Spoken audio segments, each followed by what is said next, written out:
I'm Christine Frizzau at the U.S.-Canada border, where Border Patrol agents are facing a unique set of challenges that are changing by the day. A walk along the northern border of the United States, and it becomes abundantly clear it bears almost no resemblance to its southern counterpart. It's whack-a-mole, like they're here for a couple months and then they move. Those tasked with protecting the region study patterns of those who enter the country illegally. This is a layup spot. Since the border here is practically invisible, no wall or fence, or even a clear demarcation, other than these mini monuments, which stand guard amid lush summer foliage. All challenges that make up a typical day for Chief Patrol Agent in Charge, Raymond Bresnahan. It's basically all woodland and swamps. And then that changes during the winter. Now we've got snow. If you've got your ride waiting and everything's planned out, you can be from Canada here in 20 minutes. And they can just jump on the highway. Right.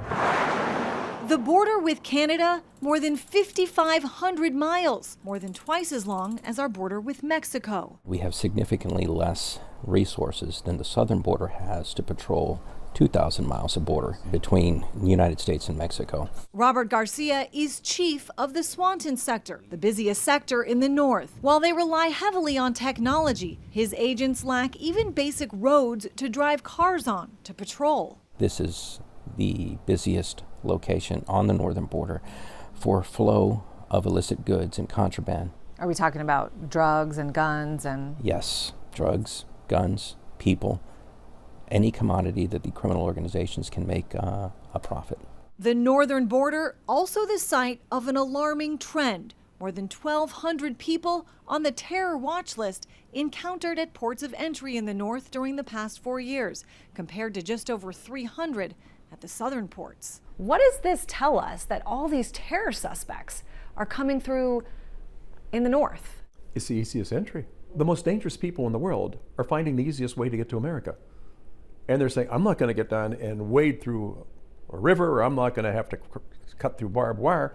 I'm going to fly to Canada and walk across. Congressman Mike Kelly helped start the Northern Border Security Caucus on Capitol Hill. Its 24 members say the Biden administration wouldn't hear their concerns about security. Earlier this year, they asked Border Czar Tom Homan for help. He says more resources are coming with the passing of the so-called Big Beautiful Bill. We got to put more boots on the ground. We need more technology in areas that just can't be patrolled. And with cooperation from our neighbors to the north. That's why we're working very closely with the Canadian Border Forces, the Royal Canadian Mounted Police, and their federal government.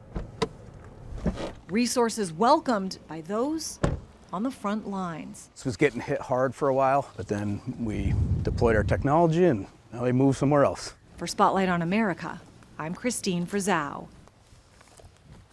The man accused of attacking a journalist at an immigration protest made his first court appearance today. 33-year-old Jeremy Lawson faces a possible felony assault charge for the June incident involving a conservative independent journalist who says he was targeted for filming the event. KOMO's Karina Vargas was in the courtroom today and has new details on what happened. Yeah, and Jeremy Lawson said nothing as he faced the judge today, just hours after he was booked into the King County Jail here. But the judge did find a probable cause for assault in the second degree. Now, Lawson is accused of violently attacking journalist Cam Higbee last month at an anti-ICE rally in downtown Seattle. Higbee works for a conservative news site, and it's a case that police say may have been politically motivated. Now, during court, the defense argued that based on how Higbee showed up to the rally in tactical gear, they claimed that he was there to cause trouble. Now, we spoke to Higbee, who says that he's still healing from a concussion and head trauma after the June incident, and shared video with us on the alleged assault. Now, in discussing bail, prosecutors in court argued that Lawson poses safety concerns. When you have assault allegations, you've got to show that you have a concern for safety. And based on what we have from police so far, prosecutors made that argument in court today, and that's why there was the ask for the $75,000 bail. Now, Lawson's defense claims that there isn't enough information on the interaction that happened before the alleged assault. We took a look at Lawson's criminal history, which records show that he was arrested in 2019 and pleaded guilty in Everett to criminal trespass and resisting arrest. Now, the judge set Lawson's bail to $75,000, and prosecutors say that charging decisions are expected tomorrow afternoon. But for now, reporting live in Seattle, Karina Vargas, KOMO News. I'm Kayla Gaskins in Washington. President Donald Trump leaving open the possibility of designating certain agitator groups encouraging violence against officials as domestic terrorists. The Trump administration's crackdown on illegal immigration spurring protests around the country.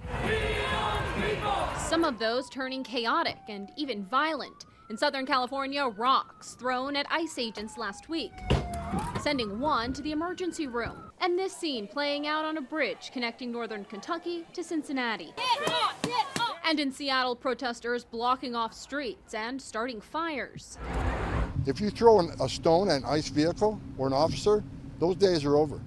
They're going to get out of the car. They're going to arrest you. The string of incidents spurring speculation. The more dramatic demonstrations are not organic bursts of outrage, but instead organized by groups with other motives. If the FBI determines there's a foreign or domestic group that's the organizer, would you consider designating them a domestic or foreign terrorist organization like you did with the drug cartels? I would do that in a minute. I would do that. Back in June, the FBI Director Kash Patel gave a statement saying the FBI is investigating any and all monetary connections responsible for these riots. According to DHS, assaults on ICE agents are up 830% from this time last year.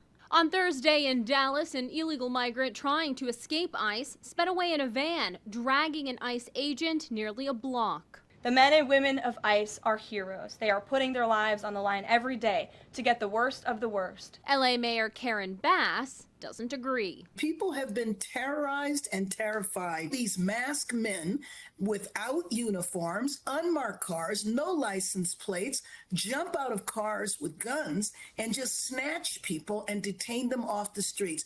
There are currently more than 56,000 migrants in ICE detention centers. More than half of those either already have criminal convictions or have criminal charges pending, according to Customs and Border Protection data. In Washington, I'm Kayla Gaskins.